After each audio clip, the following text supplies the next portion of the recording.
All right, so it is once again the end of the year 2024, and I'm going to just briefly talk about the games I played this year because, it's kind of becoming a tradition of mine. Three times makes a pattern, I guess. I kind of have a list of games I played this time. It's actually written down, so I kind of prepared for this throughout the year with the intention of making it this time. So let's just go down the list and I'll briefly talk about each one. The first game is Super Mario Sunshine. So I played this for my Mario 50th video, and it's pretty fun. Obviously, it's a 3D Mario game, but a lot of people, would hype it up as a bad game or some underrated classic. And, it's kind of in the middle. To be honest, if I was waiting back in the day, for Mario 64, waiting for 7 years, I think it was, for Mario 64 2, and then you get Super Mario Sunshine, I could understand why people were disappointed and even kind of angry. That's not to say that I think it's a bad game, because I think there are plenty of good elements. But, the fact that even I knew that after 70 shines, I was kind of done. I didn't do the 100 coin missions or the secret levels with Flygen to get the 8 coins and, some of the more monotonous stuff like all the blue coins. The fact that I even knew without doing them that it would lower my opinion of the game just kind of speaks to, how underwhelming it might have been at launch. That being said, I do think the difficulty was kind of overhyped for this game.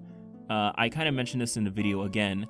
I think it mostly boils down to, kids finding it hard, especially because they take away FLUDD for those secret levels, so it kind of throws you off your balance. But yeah, it wasn't nearly as hard as I was prepared for. In fact, there aren't many bottomless pits outside of those secret levels, so most of the difficulty just came from it being kind of janky.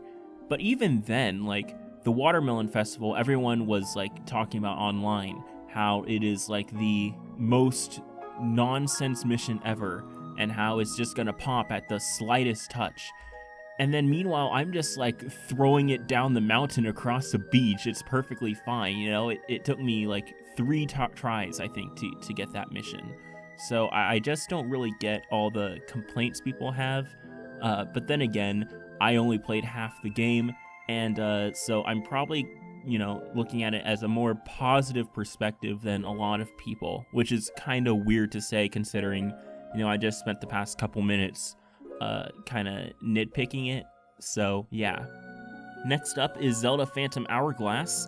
And this is one that was just kind of sitting in my DS case for several years.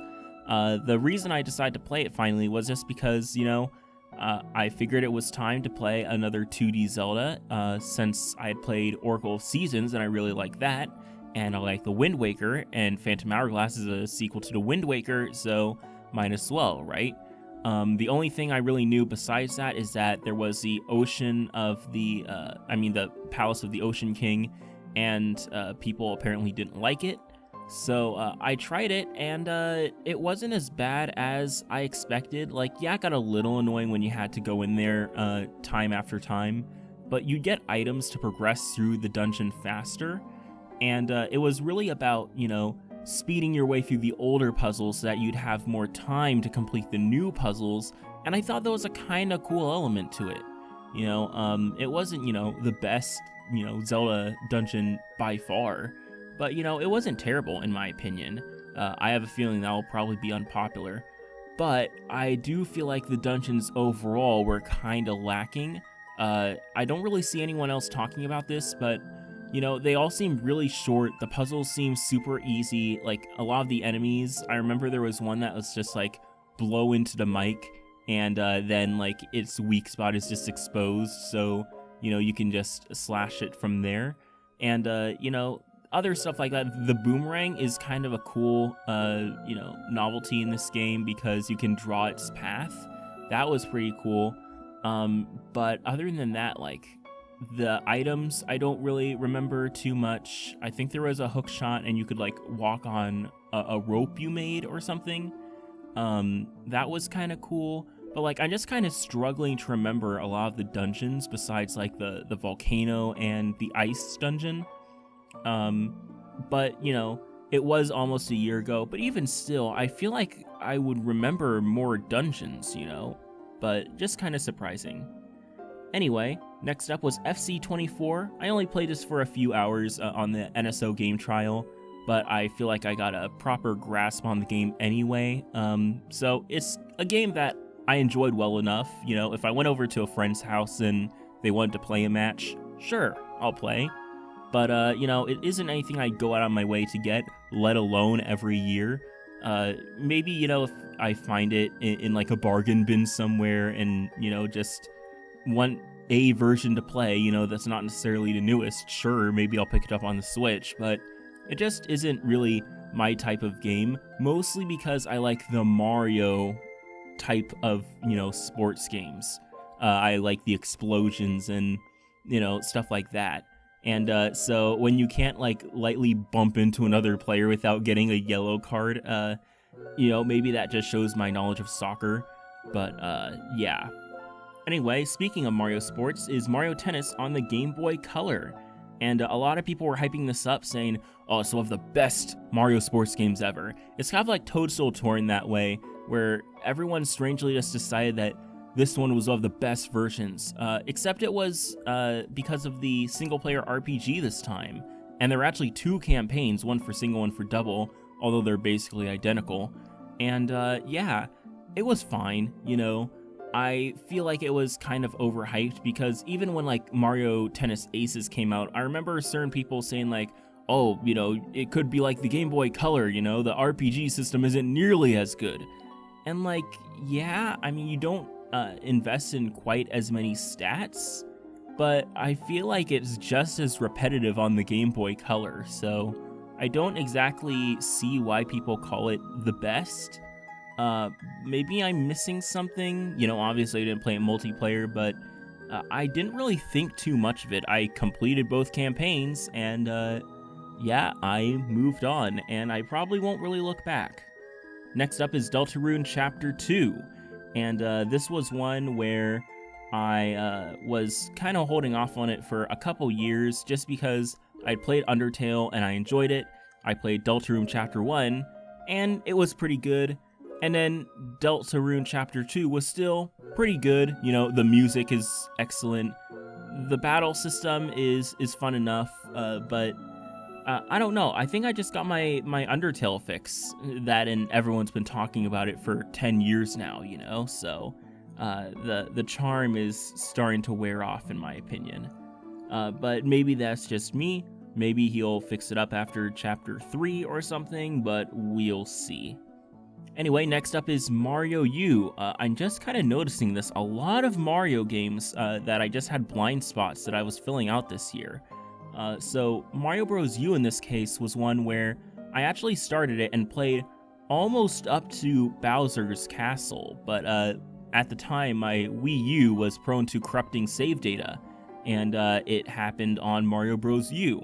And seeing as I barely remembered it and it was several years ago, it was basically a semi-blind playthrough, and yeah, it had more ideas than I expected, I'll just put it like that, and it was kind of like a better Mario Bros. Wii, in my opinion, not because it introduced more ideas, because it pretty much took what Wii did and just, you know, expanded upon it slightly. The secrets are worse, that's for sure, but it had a better overworld map. I like how you shoot out of the tower into the Koopaline ships, and you know, I think overall it's a decent package. The visuals are nice too, you know. It's nothing groundbreaking, but it's fine, you know. You got a lot more detail in the background, so that's pretty cool. Next up is Super Mario Land, and I don't really have much to say about this one, and it doesn't seem like many people do, because it's only 12 levels long, and it was the first time I played through it. I'd started several times, and yeah, it was pretty fun at the time, but besides the two shooter sections, I basically remember almost nothing from it. There was one where like the ceiling tiles would fall down, and that was kind of annoying because you had to remember where they would fall down. But other than that, no real strong feelings on it. I'll probably play Mario Land 2. Everyone talks about that one as like the underrated Mario game. We will see. But yeah, so far Mario Land 1, it's all right. You know, it's not bad, but it's not particularly good in my opinion either. Anyway, next up is Bowser's Fury. That's 3 Mario games in a row, I just realized, and that's kind of crazy.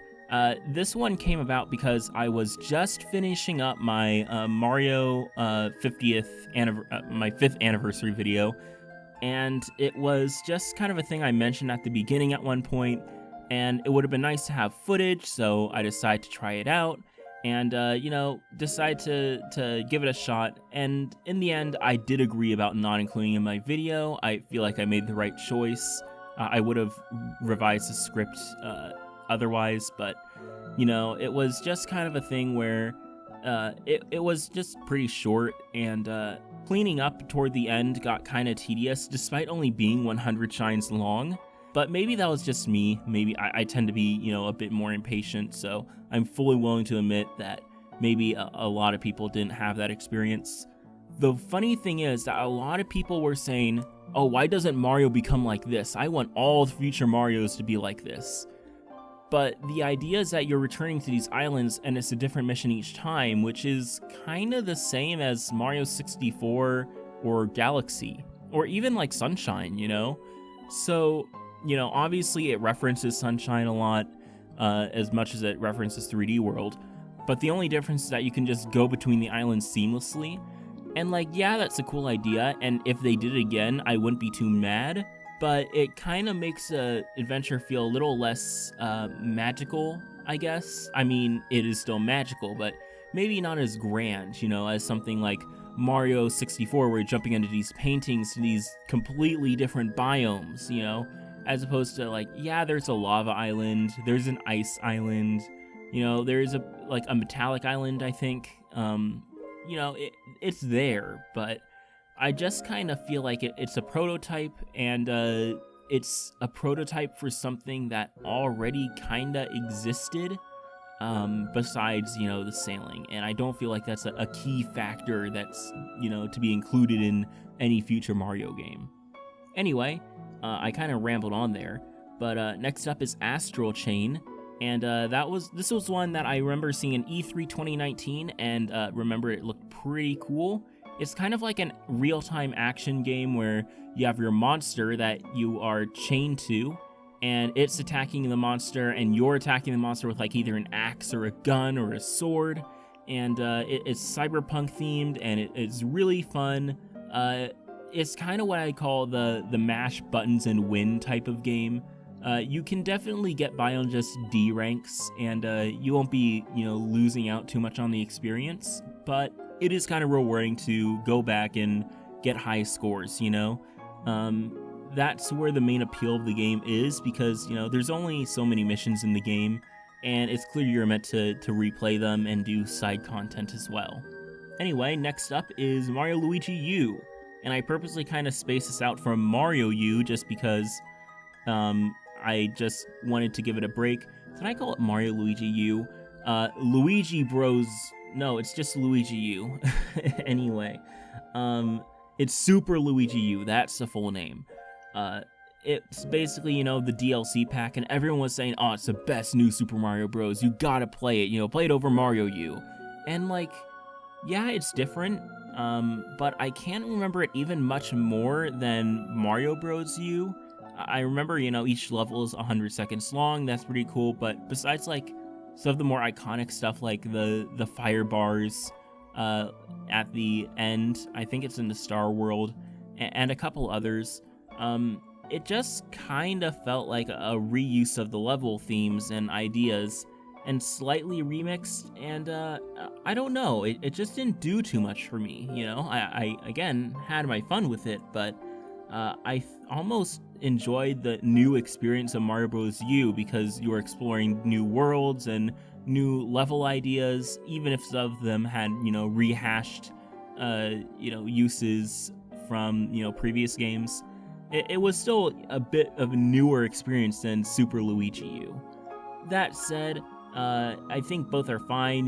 They always come in the same package nowadays, so might as well play it. But yeah, I'm not as big as a fan as everyone else seems to be, strangely enough. Anyway, next up is We Love Katamari, and this one was kind of a natural jump to make from Katamari Damacy that I played last year. And I tried it out, and I, of course, loved it. It's kind of hard to go back to the original now, actually, because of the physics and how much better they are here. I didn't even realize it at first, but, I played it back-to-back at one point, and yeah, it's pretty rough. So I definitely prefer this one. I probably won't go back to the first one unless I have a really good reason to. It has basically everything you'd want in a Katamari Damacy game, and I'll definitely be trying the later ones, because I think they have one on Xbox 360, so probably try that. And if I get the chance to try any other ones, then sure, I like Katamari Damacy now, I guess. Next up was Monkey Ball Banana Rumble. So this one I got like a month after release, and it was because the trailers and promotion generally didn't make it look the best. In fact, I decided not to do a launch review just because they seem to be so focused on the online mode, and it just didn't really look fun, even in the trailers. The adventure mode looked fun enough, and it wasn't until Pixel Pursuit and a few others, really praised the game that I'd finally decided to try it out. And yeah, it is actually like probably the third best Monkey Ball game, but you wouldn't know it from the promotion. Now, granted, it being the third best isn't all that much of a high praise, considering the series up to what I've played, but still, it's pretty fun. So I'll definitely give it a full review.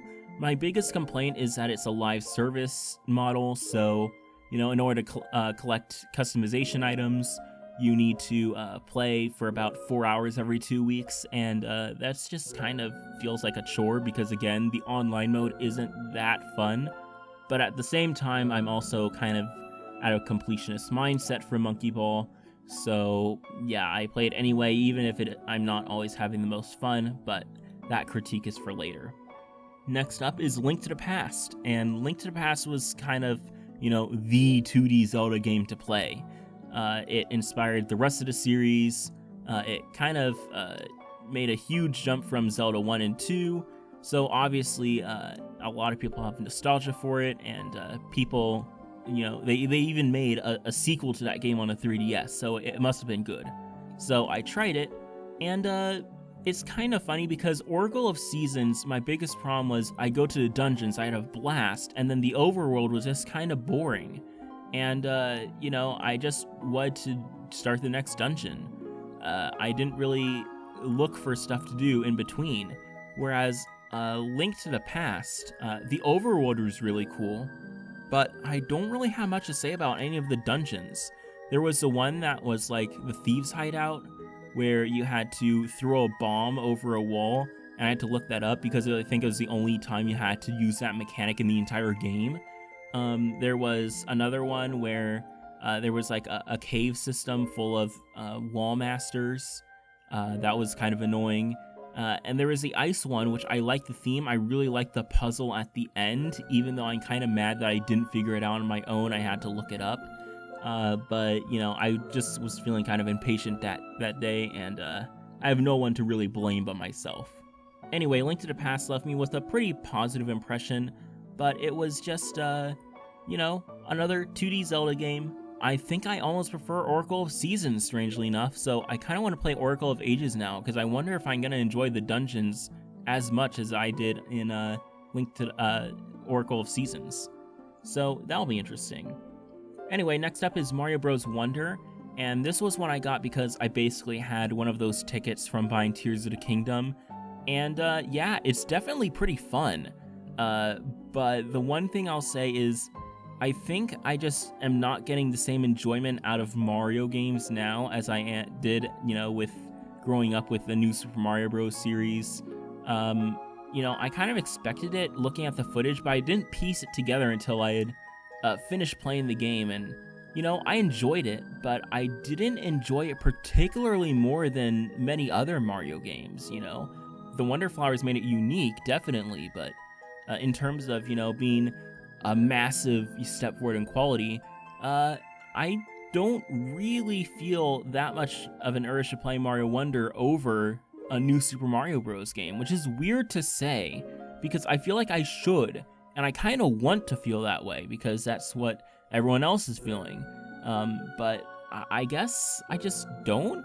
Maybe I think it's just because I played Donkey Kong and Celeste, and those platformers are good enough that, yeah, anything that doesn't have a more complex movement system is just gonna be a slightly worse experience for me. Obviously, there's a badge system, but they're meant to be swapped around and experimented with, so there are barely any levels actually designed around it besides like tutorial or like I think a single challenge level at the end. So yeah, that was my main thoughts on it, strangely enough. Next up was Emio Famicom Detective Club. This was one that I just played because of that Who is Emio trailer, and I like Ace Attorney, so it kind of seemed like the same thing. It was kind of fun to see everyone speculate for like a week about what it could be. But yeah, the story as we know it in the end is really good, but the moment-to-moment gameplay is not really that. And yeah, I'll probably do a video about it. I have it completely scripted, and we'll see. It'll probably be made, but yeah, it just feels not even necessarily old because it doesn't feel like something that's like, oh, back then, it could be, they didn't know better. It's just mostly like going through menus and trying to find what specific selection will advance the dialogue. And I don't know, is that even archaic? That just seems like bad game design. I don't know, maybe that's just me, but it just seems like so much more streamlined in other games I've played. It's like you're reading a book, and at the end of every paragraph you have to guess what the next paragraph will say. It's kind of weird, and I didn't really enjoy it, sadly. The story, of course, again, as we knew it in the end, it is very somber and thought-provoking. But even like the plot as we are involved, I found kind of disappointing. I didn't really find the antagonist, so to speak, that sympathetic at all, and I feel like they wanted me to feel that, so yeah. Next up was Partners in Time, and that was one that I played because of Brothership coming out. I was, wanting to play another one from my DS pile that I never finished, and it was about as good as I expected. No real surprises, besides like the final Bowser fight, which is kind of weird. It was just kind of a cakewalk, but oh well. That final boss was challenging. Luckily, it only took me 2 tries, but each try takes like, 45 minutes. So yeah, that's an RPG right there. Otherwise, yeah, I didn't end up playing Brothership because it got very divisive reviews. So I'm waiting for a bit, and I'll probably try it later, but it's kind of pushed down in my priority list. So we'll see when I play that. Anyway, my last game for this year is Zelda Skyward Sword, and it's kind of the opposite, where everyone said, oh, this is like one of the worst Zelda games ever, it's so linear, there's nothing to do in the sky. And like, definitely I agree about the sky. I agree about the 3 levels just, repeating. I wasn't a fan of Lanayru Mines. The time stones were cool, but it just made me wish I was back in time all the time instead of in the present. It did have the sand ship, which is the best dungeon, but just I'm not a desert aesthetic person, so yeah, just wandering in a giant desert was not that fun for me. But anyway, otherwise, I probably have more complex thoughts I could put in a video if I really wanted to, but I feel like everyone's kind of said what there is to say about Skyward Sword, so I don't know if I need to say it. But yeah, it was fun enough, I'd say it's like if I were to show someone what a Zelda game was, I'd show them either Ocarina of Time or maybe Skyward Sword, because the other games all have their kind of unique gimmick, the 3D ones. And if I were to show a classic 3D Zelda, those two I think would be the go-tos, funnily enough. And yeah, it's just kind of interesting for that. But anyway, those are my brief thoughts on each game I played. I know this is way longer than my previous years just because I made sure to write down every game I played, and at least to a significant extent.